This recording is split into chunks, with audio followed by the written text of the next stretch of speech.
Meron sa po aking ba distrito. tayong Yes. ebidensya na magpapatunay? Meron po bang dokumento? Meron po ba tayong hawak na anumang sinumpang salaysay na magsasabi na ganito nga po talaga ang nangyari? Unang-una po, Or tayo po ba ay bumabase lamang sa mga haka-haka at kwento at text at mga Facebook okay, messages? ilang sagot po. Unang-una, sa campaign sorties, nakikita natin na may gastos. At ang punto ko ay tila si Kong Garjola ay may ginastos para sa campaign sorties ng Vilma at Lucky sa Batangas.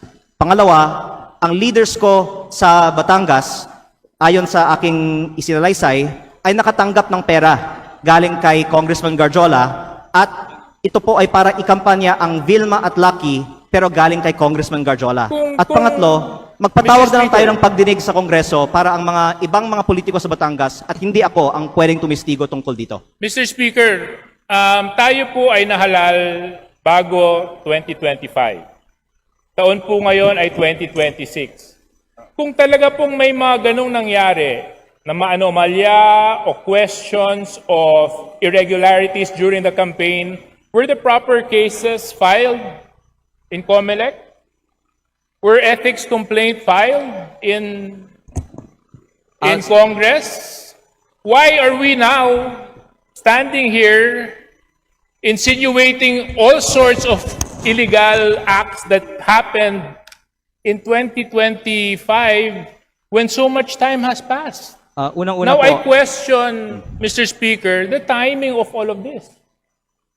Now I even find it a little bit offensive na pati ako babanggitin. But I'll tell you one thing, Congressman Leviste, maayos kami sa Quezon, wala kaming problema doon.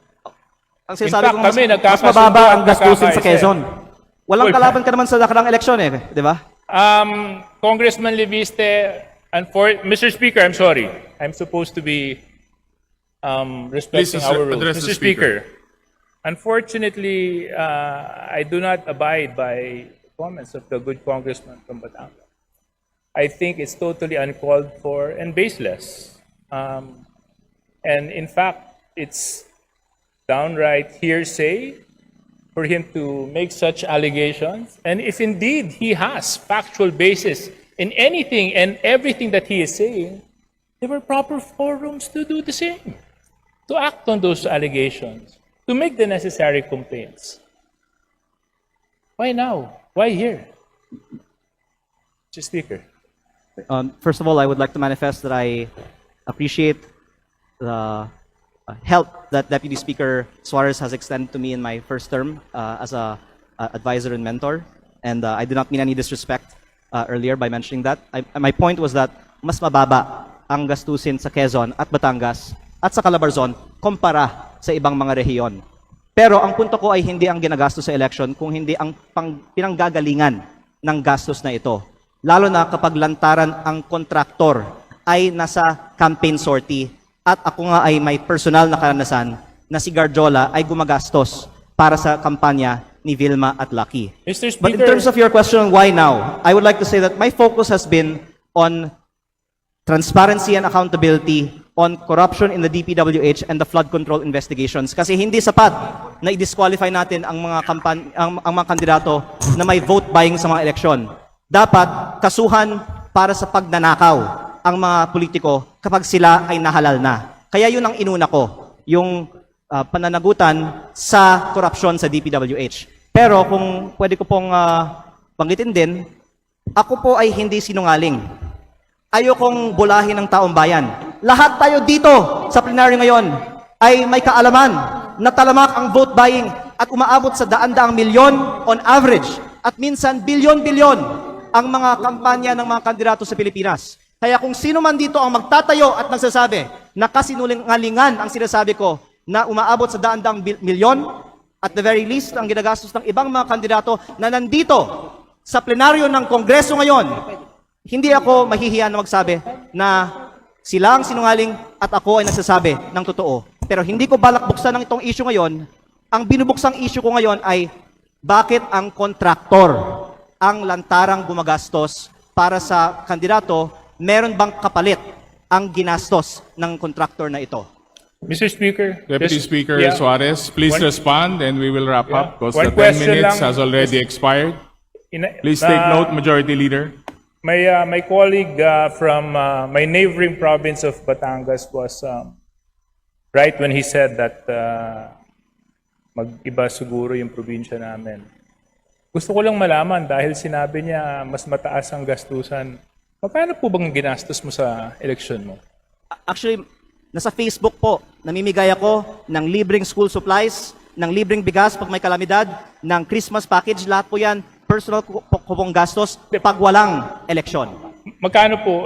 Nasa Facebook po, lahat ng ginastos ko at inanunsyo ko naman na ako po ay nag-donate sa aking foundation ng 6 billion pesos para sa mga estudyante at mga typhoon victims. Di, para Ako lang po maintindihan ko, Mr. Speaker, kasi, di ba, sabi... Ako po ay hindi Magkano ba sisinungaling. nagastos nyo? Dahil sinabi ko nga, sinagot ko na, ako ay may foundation na nag-donate ng... Ako ay may... So yung foundation niyo yung gumastos sa kampanya ninyo na 6 na bilyon? Tama po ba yun? Hindi po. Ang sinasabi ko, ako ay may foundation na nagbibigay ng school supplies at bigas at relief So yung goods. foundation po niyon ay yun ang nagamit na Hindi yan ang paraan. ginastos ko sa kampanya. Kasi patuloy akong namimigay pa ng tulong After the sa aking campaign. distrito. Opo. Pero kaya ako po binubuksan ito ngayon kasi wala akong itinatago. Naka-post sa Facebook yung mga ipinamimigay ko kasi yan ay hindi kapalit ng boto. At ayaw ko na magkukunwari tayo dito bago ko pa papangalanan ng ibang mga nakatayo sa Kongreso ngayon na balita ko ay may mataas na presyo ng bilihan sa kanilang mga eleksyon na itanggi natin dito na talamak ang vote buying at mataas na spending sa mga kampanya sa Pilipinas.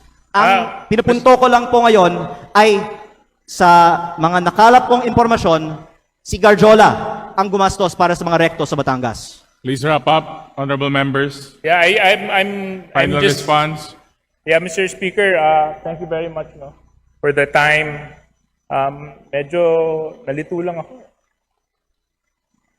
Parang ang dami na natin pinuntahan na topic, from vote buying to business associates, to may also oras to naman tayo. partnerships, and to... Mr. Speaker, can we have like 2 hours for Right. this interpellation? My point is, Mr. Speaker, is there was a proper venue, there was a proper opportunity to take the legal recourse to address whatever concerns and allegations the good congressman. We had all of this. And I hope that we avoid grandstanding and taking opportunity of the podium and the bright lights of Congress to set aside their political interests and use the proper forum so that in such a way we can live by the rule of law and abide by the rules of Congress. Thank you very much, Mr. Speaker.